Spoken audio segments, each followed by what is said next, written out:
I don't know if you encountered this kind of ideology or in your readings in the past, in the internet, or even in books, but I think that you know somehow of what postmodernism is. So let's start our lesson for today. So I will just read the first paragraph of this. Before we go to postmodernism, we need to talk about what is modernism. So, of course, uh, the first paragraph is historians use certain labels to describe various time periods in history. So, such as the prehistoric age, the ancient era, the Middle Ages, the Renaissance, and the Enlightenment are terms describing certain periods of history. We will not be talking about that much in that, just research it because we have a little amount of time. So modernism, by by according to our lesson, was a term coined in 1900. So 1907 specifically, but the word refers to the period from 1700s to the end of the 1900s. Modernism is an optimistic cultural outlook that put its faith in progress, the pursuit of objective knowledge and scientific investigation. Modernists have faith in logic, in empiricism. So the meaning of empiricism is the belief that knowledge can be gained through our senses. So meaning to say, uh, knowledge can acquire by using our sense of taste, sense of touch, sense of sight, sense of feeling. And according to this, to J.I. Packer, if you know J.I. Packer, who he is a theologian, a great preacher also of the Reformation time. So assume that it was in the power of reason to solve all the world's problems and to determine what anybody needed to know. So, according to J. Packers, he assumed that it was in the power of reason. So, meaning to say, it is in the power of reasoning, like investigation using some evidences. So, that's the main point of his what they call this, his quotation here. Assume that was in the power of reason to solve all the world's problems and to determine what anybody needed to know. Nothing is true until science proves it to be true. So the modernists believe that nothing is true until science proves it to be true. So modernism gave us the scientific method such as hypothesis, experimentation, observation, and conclusion. Modernism teaches that human beings have within their own power the ability to rationally discover all truth and to apply this truth to moral and ethical situations. They believe that we have the ability to think rationally using these evidences. Okay? So, meaning to say, when it comes to the truth of a certain idea, so we people as human beings, God gave us the capability to think rationally. So to investigate, to have that rational thinking of things. For example, the Star Trek series is very modernism teaches that human beings have within their own power to ability to rationally discover all truth and to apply this truth to moral and ethical situations, meaning to say that we can perceive truth and we can apply it in our daily basis, that just like moral and ethical situations. Example, yung the Star Trek series. So it is very modernistic. Man's conquest of space and time through science and technology. So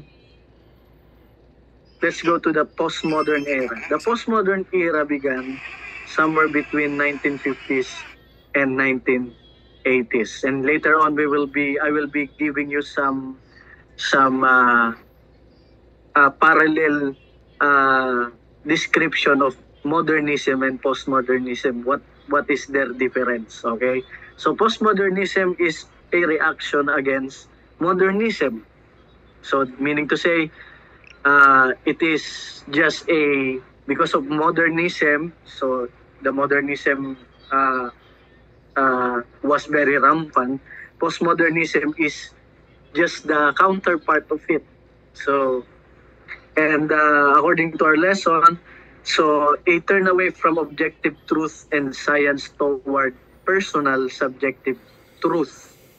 So, then modernism is not, if you read some literature of the of modernism, so modernism is not bad per se, but the problem is some modernists, they go overboard in using reasoning and science and technology, because some modernists did not believe God at all, because even faith, they did not believe faith at all. Miracles, they did not believe miracles.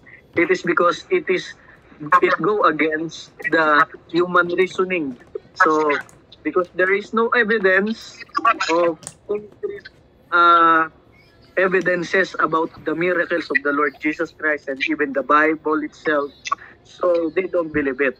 So that's why many modernists became atheists. But if you can read some literatures concerning modern theology, some modernists became Christian modernists. All right, so they believe that the Bible and science itself is they complement to each other. So meaning to say, the Bible, the science support what the Bible is telling. But in some modernists that go overboard, they contradict the Bible. So that's the problem in the modern era. But postmodern era is somewhat mas malala. All right? So it is more relative, because it is the counterpart of modern theology. The postmodern era began, sabi nga doon, between 1950 to 1980. Postmodernism is a reaction against modernism, a turn away from objective truth. Modernists believe to the idea of an objective truth. But postmodernists don't believe that there is an objective truth, but rather they were subjective in their idea of the truth.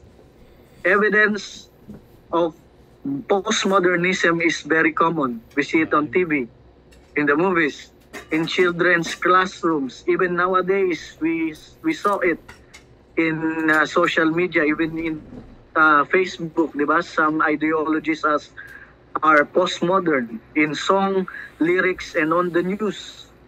Postmodernism teaches that, specifically, number one, reality is in the mind of the thinker. Not external to him, one does not discover truth, one makes his own. So, in simplest words, so postmodernism believe that truth is relative. So, there is no such thing as a specific reality or truth that we can consider. So, meaning to say, it must be true to me, but it is not true to you.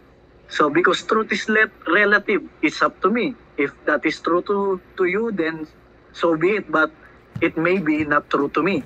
So, that's what the postmodern ideology means. So, reality is in the mind of the thinker, but it is not outside, which is, it must be absolute. The second thing is, science and technology is not able to answer all questions or fix all problems. They don't believe that evidences and even careful studying the evidences and so on and so forth about the ideology will, and science and technology is not able to answer all the questions that comes into our mind, because there's no absolute truth. So that's why we can solve problems differently. So they believe that there are a lot of solving in every question that we ask. So there are a lot of answers, because there are a lot of truths in the minds of people, because they believe that truth is relative. Number 3 is there is no such thing as universal absolute truth or ultimate truth. There is no ultimate truth at all. Truth is personal and subjective. So it is based on human reasoning. So, and it is just based on people, on our feelings, on our perceptive. Our view of truth and our understanding of knowledge is conditioned by what we are. So meaning to say, they believe that knowledge is based on what we are, on who we are, what we are thinking. That's the truth, which is conditioned by the society and culture within which we have grown up and live. So for example, for instances that for example, I will give you an example. So those modernists think that, for example, the Muslim and the Christians, diba? For the Muslim, so they believe that killing someone at the expense of their life, for them to annihilate yung kalaban nila, so their counterpart in their religion is a good thing. But in Christianity, of course, it is murder, and it is a bad thing for us. But for those postmodernists, they don't see it as bad. It is because it is up to them. That is their reality. That is their truth. It is relative within their own ideology. But of course, we don't believe that. So, and later on, we will be discussing why we don't believe that. So, the next thing is, it is impossible to know anything for certain. So, meaning to say, they believe that there is no absolute truth, that human beings are made incapable of knowing the truth at certain point. So, and the next thing is, religion is fine and good as long as one does not make any claims to universal truth. So they don't disagree with religion, but of course they disagree with the ideology of religion, that if you are exclusivist like we are, so then it is not correct, and in their mind that there is no universal truth. So meaning to say, we just have one, we have different truth, and it's up to the one who is believing such ideas. The next one is, religion should reject rationalism in favor of a mystical, non-doctrinal experience of whatever deity one chooses to recognize. So that's why we have the theology about mysticism. Diba? Sumulpot yan during the postmodern era. Actually, hindi nga lang kahit kila Apostle Paul. So, because we do believe that there is no new under the sun. But it is very rampant in the postmodern era, the idea of mysticism. So, religion is just a mystical idea. It is not doctrinal. Okay? But later on, we will be discussing, is faith is just mystical? Mystical lang bang pananampalataya natin? It is just an idea of the mind. So later, we will have some scriptures regarding that idea. So they believe one must set aside logic before attempting to experience spiritual things. So meaning to say, in order for us to feel and to know spiritual things, dapat laging merong logic. there must be logical reasoning.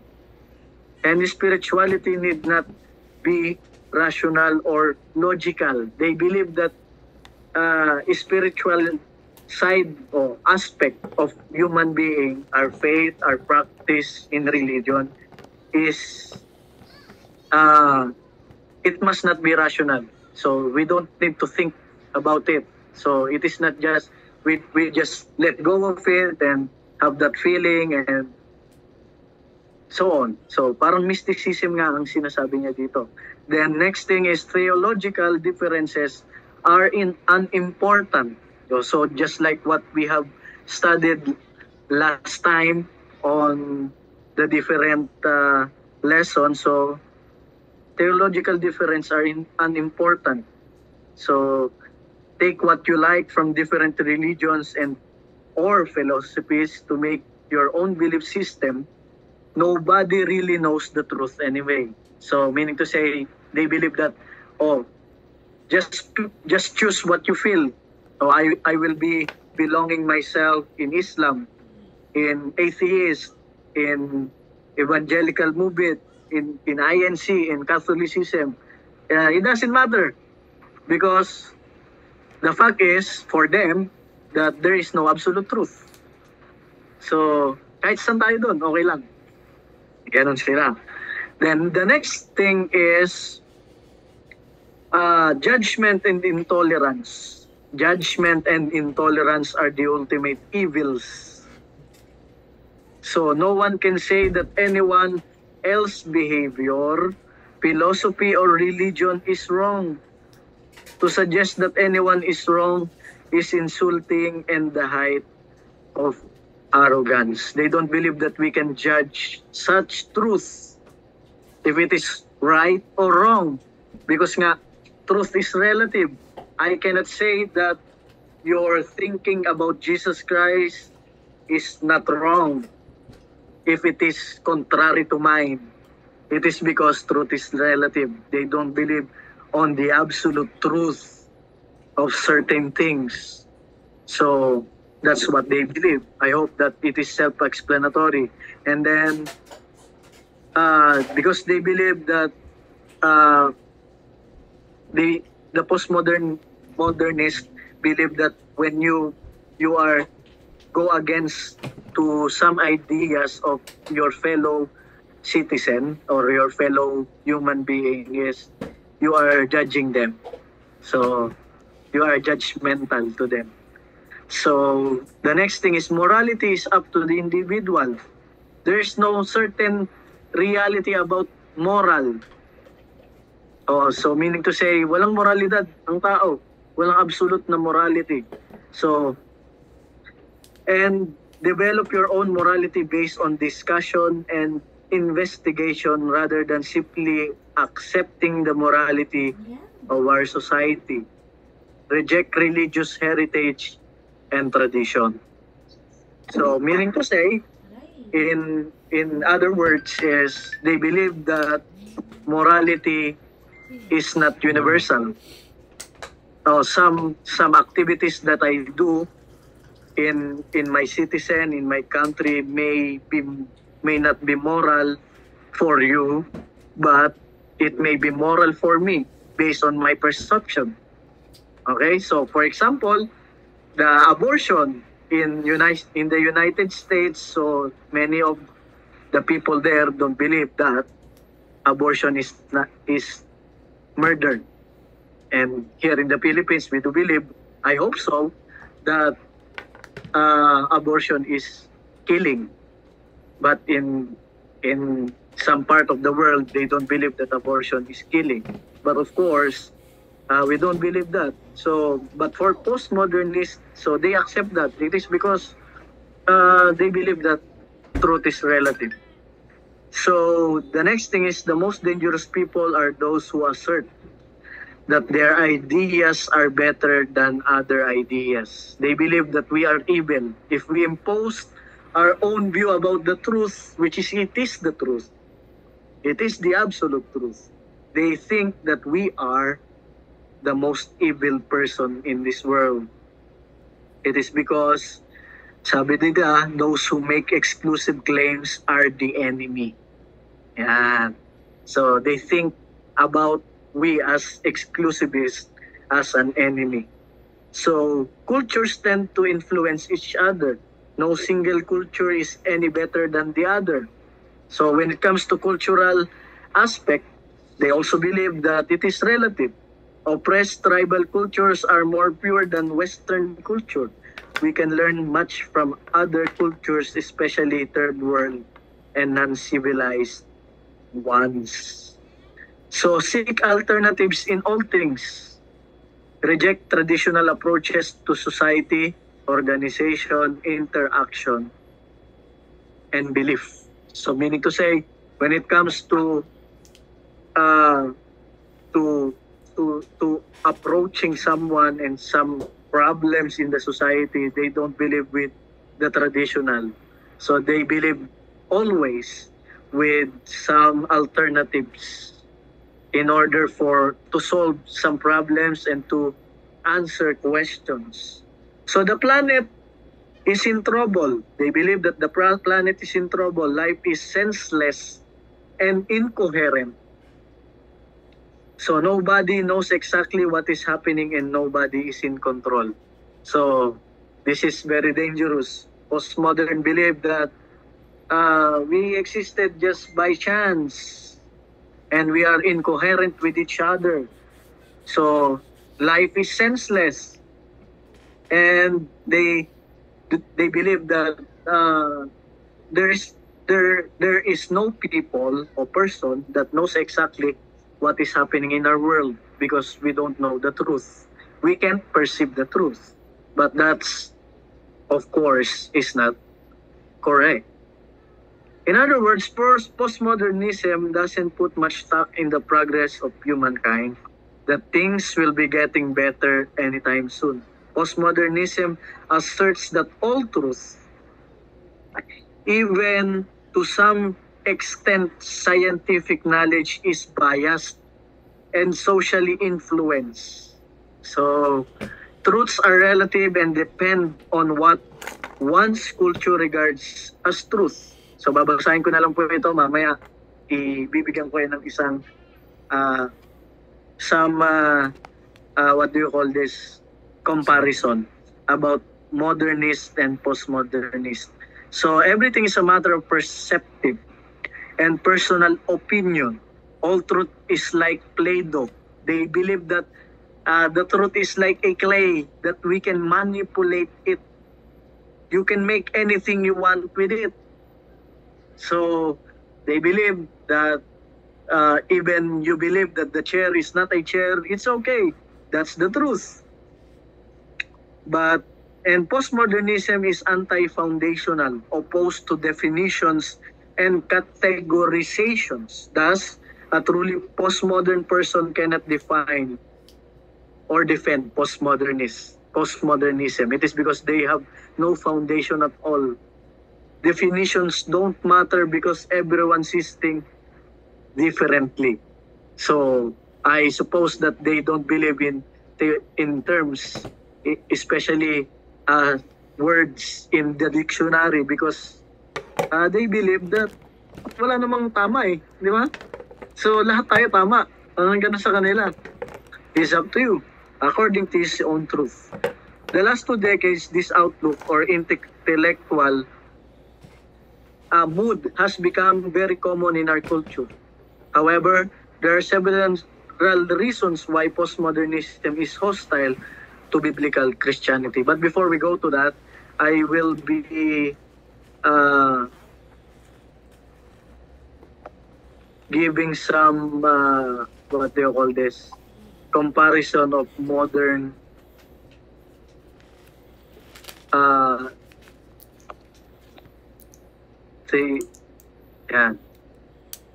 modernism and postmodernism. Wait lang hanapin ko lang yung notes ko dito.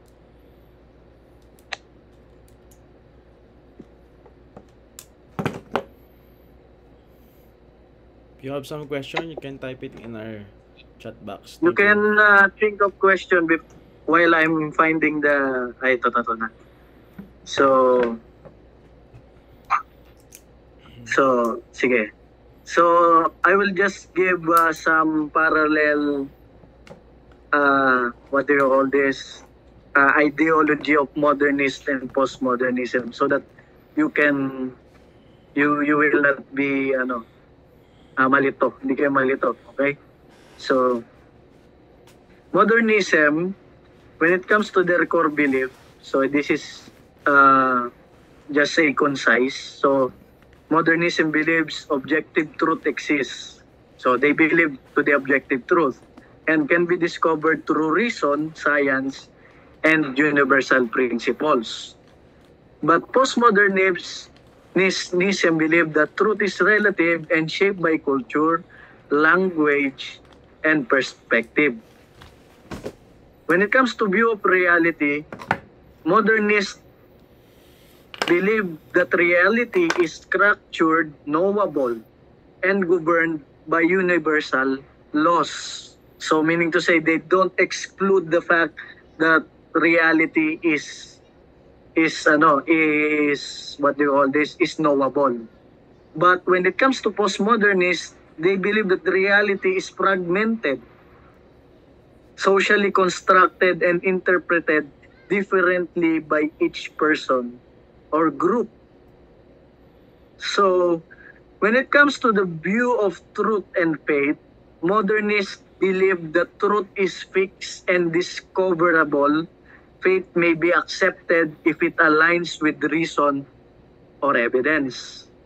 So, problema lang, those modernists that go overboard when they don't, yun nga sabi ko kanina, when they don't have concrete evidence na mahanap, they don't believe the faith at all. So, postmodernist believes that truth claims are suspect. Religious beliefs are just one of many narratives without a privileged position. So, when it comes to attitude toward religion, so these modernists, they are skeptical. Kaya nandyan lumabas din yung mga skepticism. Di ba? So they are skeptical of supernatural claims such as miracles unless they can be rationally defended. Gave rise to theological modernism. So reinterpreting Christianity in light of reason. So postmodernists often treats religion as a cultural product, one story among many, no absolute standard to judge it.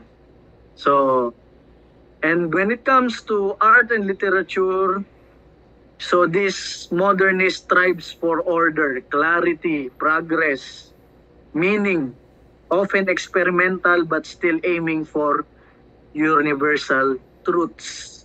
But when it comes to postmodernists, they embraces ambiguity, irony, parody, and a mix of styles, rejects the idea of the true meaning. So, philosophical roots, Enlightenment rationalism, humanism, and scientific method. That's for modernists.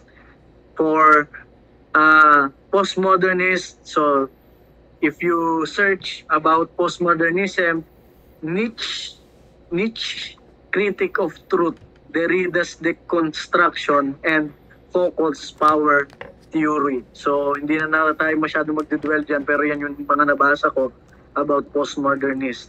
So, anong strength nila? May mga strength pa dito. So, modernists, they have the confidence in reason, science, and human ability to solve problems.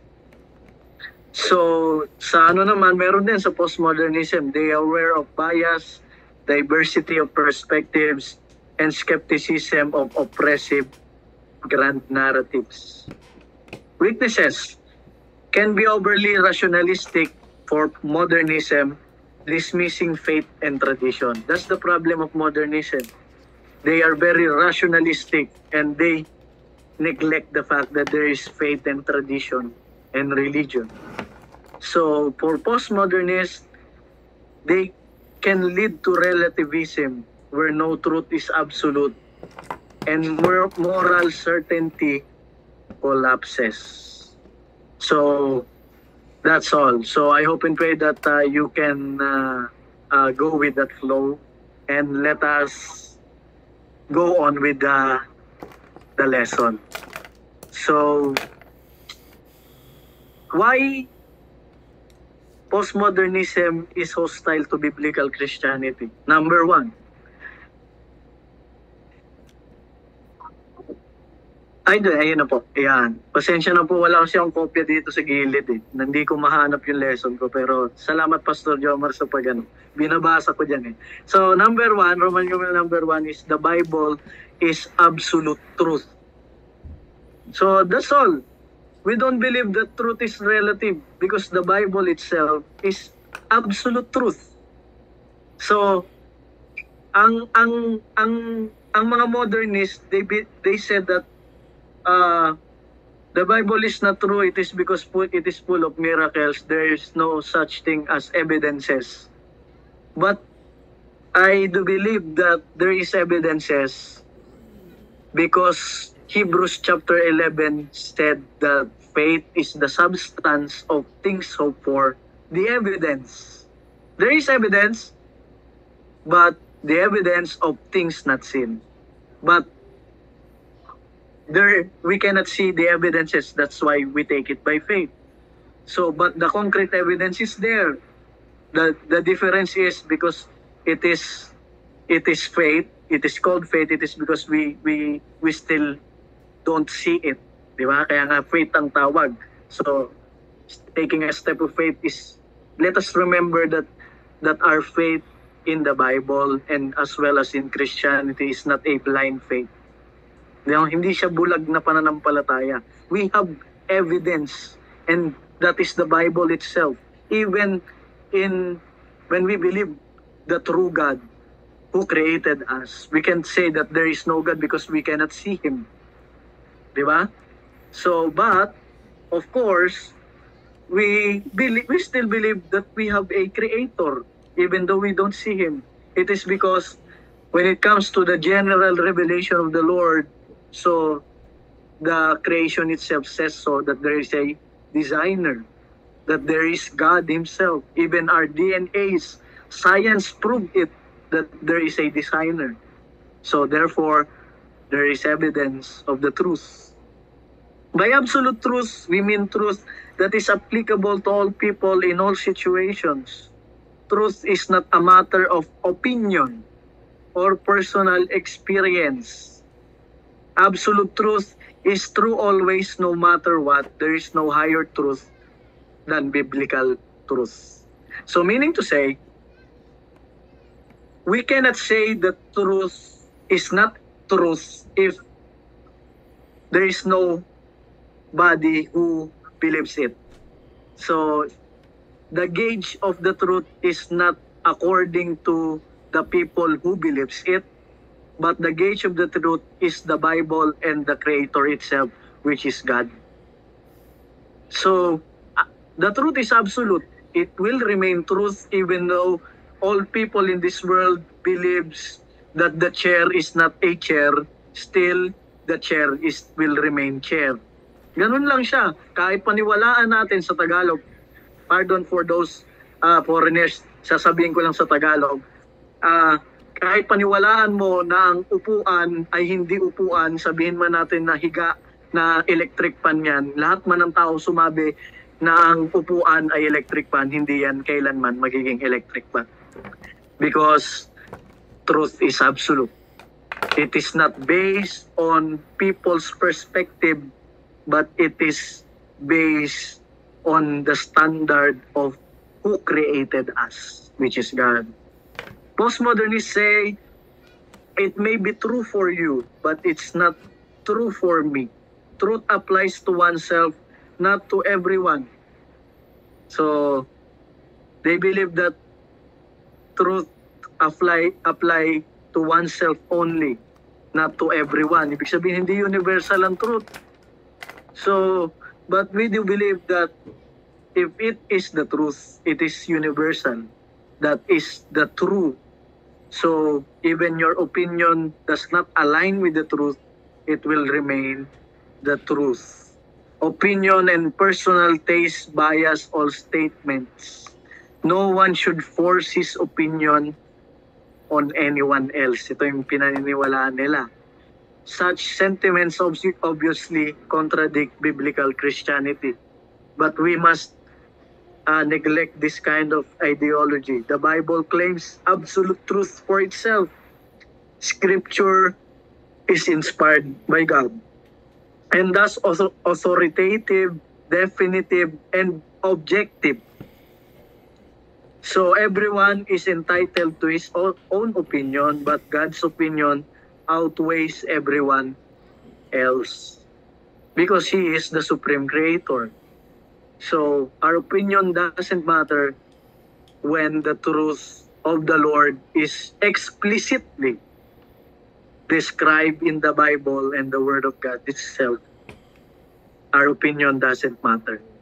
So there are objective standards of right and wrong. There is no gray area when it comes to morality. There is no gray area when it comes to gender. Di ba? So, there is no gray area when it comes to such commandments of the Lord when it comes to the Bible. It is because it is explicitly described by God Himself. Good and bad, acceptable and not acceptable. These standards do not change because they are rooted in the changeless character of God. So we don't believe in relativism. It is because we don't believe the truth is changing.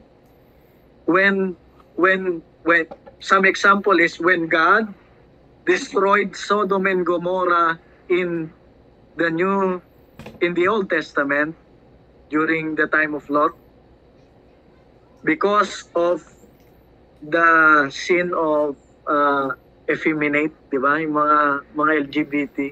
Right. So the same goes in the New Testament as well as in our present day today. That being effeminate is abomination against the Lord. Walang pasintabi yun. Di ba? Ma-offend na kung sinong ma-offend. Kaibigan man natin o hindi. But let us always proclaim the truth that the gender of every human being is just male and female. Ganun yun, kasimple. So even though some culture believe that gender is based on feeling. If you feel that you are a man, you are a man, even though you are a woman. But we don't believe that. Even these Philippines will believe that, and they produce some what do you call this, laws regarding that particular topic of gender. We still stand for what is right, that there is only two gender that created by the Lord, which is man and woman. Walang Steve, di ba? Walang Steven, Eve, and Adam lang. So because we do believe that the Bible and the truth itself is supra-kultura. Pag sinabi natin supra-kultura, the truth is above the culture. So, meaning to say, the culture and the people inside that culture or inside of that nation, inside of that community will have no right of, what do you call this, baguhin, di ba? O i-define. Have no right to define the truth itself because there is only one who defined the truth itself, which is God and the Word of God. Ganun lang po siya kasimple. That's why we do believe that it is above our culture. Di ba? Truth is above the culture. So, ganun siya. So, meaning to say, hindi yung truth ang mag-a-adjust. Truth will not adjust to the culture, but the culture must adjust to the truth. So, number 2, Mukhang may continuation to next week.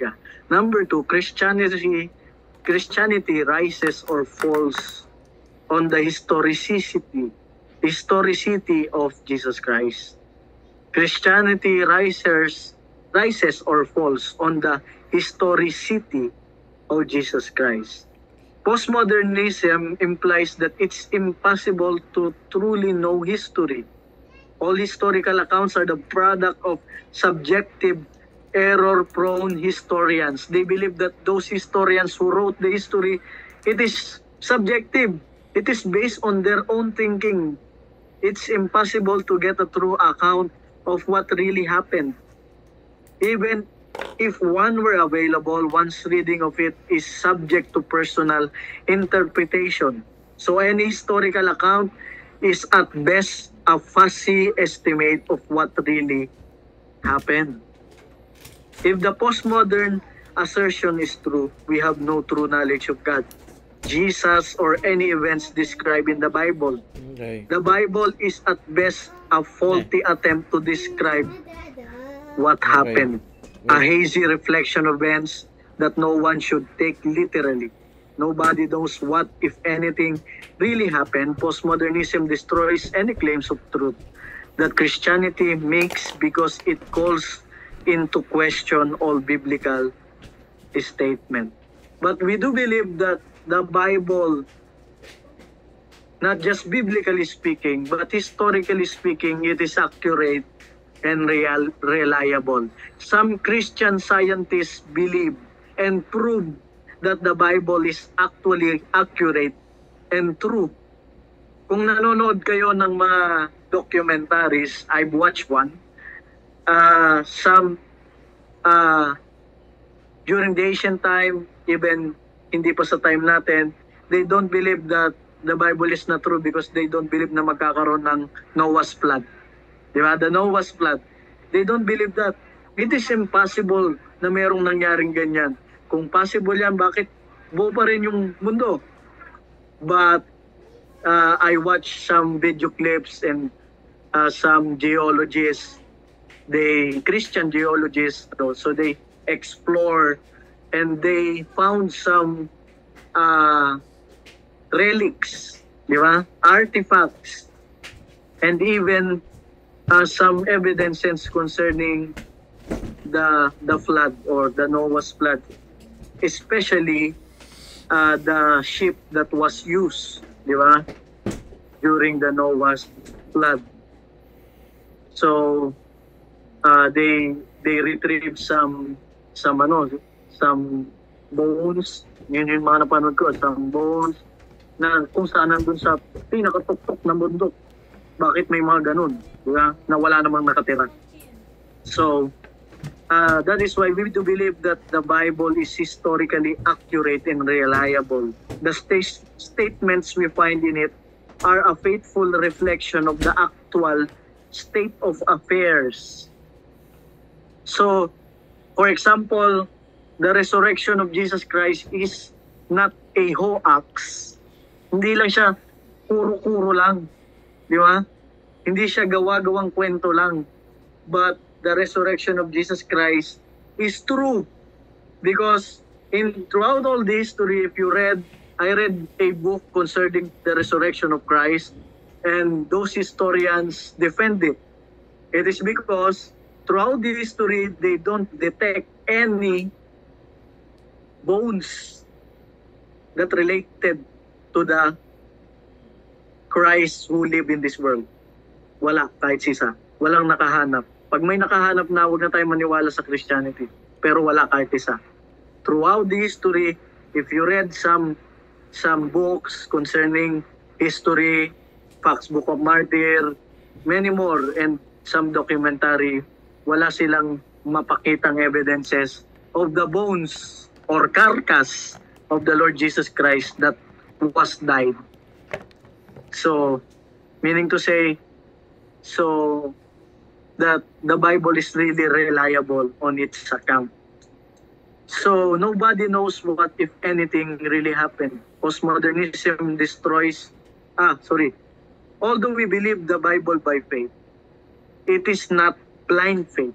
yung sinasabi ko kanina, one need not take an irrational leap of faith to believe the teachings of Christianity. I hope so that when you read the Bible, so hindi tayo naniniwala sa blind faith lang. Di ba? That's why in our churches, di ba? So we make sure, or we as pastors, we make sure that when we read the Bible and study it, so we scrutinize it. What is the meaning? What is the historical background? Di ba? What is happening? Di ba? So when we explain the scriptures and we let the people read for itself to study the accounts of the Bible that was written. Unlike INC, di ba? Wala silang Bible. So they don't bring Bibles in their church.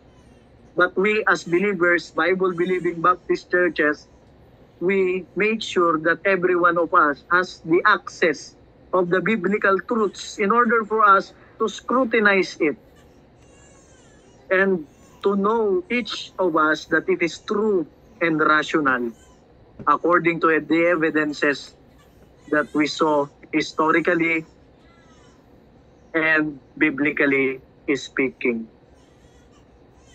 So, I think marami pa po ba yan? So, I think, sige, let's just... I think, Pastor Jess, we need to answer some question. We have some question in the answering may question ba? And we will answer some question and some inputs, and then I think we will continue this lesson next week. So first question in our group chat, is it related? Is it postmodernism related to atheism? Related po ba ang postmodernism sa atheism? Yeah, sort of. In some way, they are related to each other. But those atheists mostly are modernists. Kasi mas ano sila eh. May mga atheists din, if you read some accounts, there are atheists that are postmodern in their ideology. But some atheists go to the modernist side because they still finding some concrete evidences about science, technology, and so on. But there are atheists that is relativist also, like postmodern. So, baka may add ka, Pastor Joman. Yeah, that's true, Pastor Jezreel. I agree because atheism, it is first before postmodernism or modernism. The philosophers challenge the existence of God. So meaning before the postmodernism, before people think of there is no absolute truth, they already thinking, or the philosopher like Epicureans challenge if there is a God. Now in modernism and postmodernism, truth is relative, and in postmodernism, if something that cannot square by the science or explained by the science or the field of technology, it's not true, or you don't need to believe it. If you want to believe it, then you believe it. That's true for yourself. And may nagre-raise ng hands. Sino po yung nagre-raise ng hand? Hindi ko makita. So you may turn on your mic and then you can ask question po.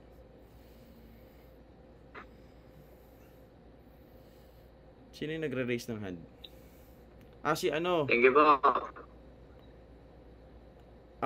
Si nagre-raise ng hand. Pastor Ronel, do you have some question? Wala. Nag-thank you pala. Alright. So, another input, Pastor Jess. I gave some example. The woke culture is the result of postmodernism. That is very evidential, may I say. What is woke culture? You know, the LGBTQ agenda. If it's true to you, if you believe that you're a girl, even though you have, if you're a boy, if you're born with male, you know. But if you believe that you are a girl trapped inside the boy's body, then you are a woman. Another one is, nakawala yun sa isip ko. Woke culture and then feminism. So that's the result of modernism. Feminism, woke culture, and then the fourth wave of feminism is my body, my rights. That is abortion. Any follow-up question or inputs? Thank you, Pastor Jesrit. That is very insightful lecture tonight. And we believe that truth is objective. There's no such thing as relative truth. No question na po? Right. Maybe meron kayong mga afterthought question. No, you can ask that in our group chat. No problem. Wala na bang question? Minsan kasi nahihiya magtanong eh. Brother Moses, don't be shy to ask question. Okay lang yan. Pero I hope na clear sa inyo yan, ha? Oo. Pero huwag kayong malito. So, it is a postmodernism is just a reaction of modernist na sa mga modernist kasi parang, yung truth kailangan natin i-search. Pagka walang science, huwag natin paniwalaan. Pero sa kanila, binaliktad nila. So, hindi natin mapaperceive ang truth. Therefore, I can say that you are true for yourself. I am true also for myself. Isa pa pala, Pastor Jess. One more thing. Postmodernism, it's not a group of a church or institution. Yeah. It's a movement or ideology. Ideology, yeah. Okay. Now question na. Students, please, may I see your heart reaction? And say thank you to Pastor Jess before we pray and take a picture. Yan. Thank you, sir. Yan, thank you, sir. Ayan.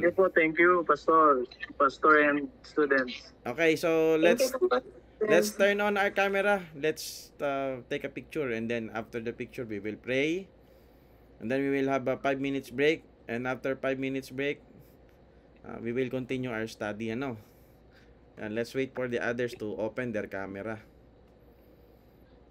Yan, all right. Later I'll ask. Let's welcome Sister Jesaira Alvarez. From Taguig. She's one of our alumni, graduate of basic Bible course in our PBBTS. And late na ngayon kaya nakalahati na tayo, pero next semester or another new 2 subject she can enroll. Please pray for her. So let's take a picture. Ready? 1, 2, 3. One more time. Teka lang, may nakaharang. 1, 2, 3. Okay, let's ask Pastor Daryl to close us in a word of prayer. Mga kapatid, yumuko tayo po'y manalangin. Ama naming Diyos, labanal at dakila, maraming salamat, Ama, sa bagay na amin pong natutunan na naman sa pangunguna po ng aming guro na si Pastor Jess.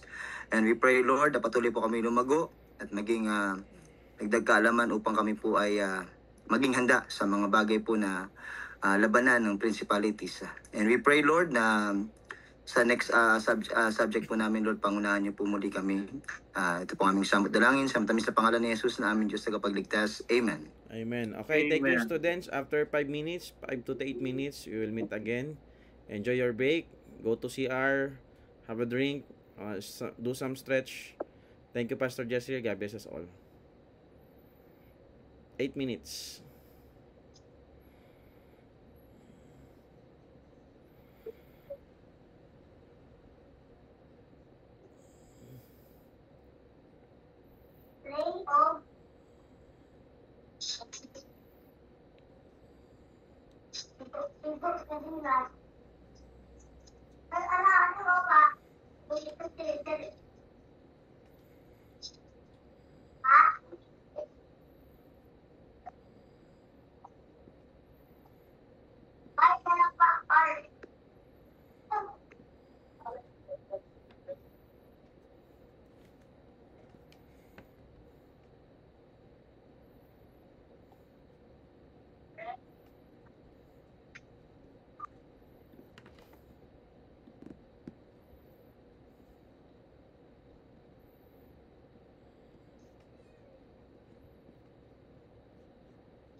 Burger King, King Feast for me. Pick one main and one side. Starts at 89 pesos only.